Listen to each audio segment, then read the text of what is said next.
महाराष्ट्रात सुमारे 1.25 लाख कोटींची गुंतवणूक, उपमुख्यमंत्री देवेंद्र फडणवीस यांची घोषणा। राष्ट्रवादीच्या लाडकी बहीण जाहिरातीमुळे कुरबुरी, दादा अनुपस्थित असल्याने शिंदे समर्थकांनी काढला आवाज। खोटे गुन्हे दाखल करण्यामागे शरद पवार, गिरीश महाजनांचा धक्कादायक खुलासा। बदलापूर पुन्हा हादरलं, बदलापूर रेल्वे स्थानकात गोळीबार करणारा अटकेत।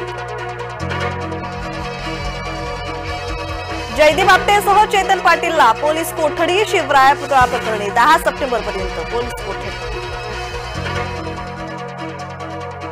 सिंगापूरने काशीमध्ये गुंतवणूक करावी, पंतप्रधान मोदींचं आवाहन।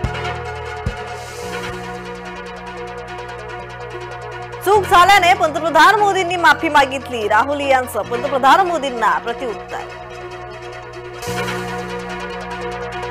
पवियात उद्धव यांची किंमत कमी झाली, निलेश राणेंनी उद्धवना डिवचलं।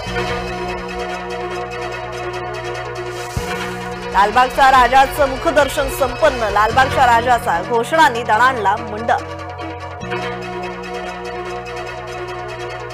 महाराष्ट्रात शुक्रवारी वराह जयंती उत्साहात, ठिकठिकाणी निघणार वराह मिरवणुका।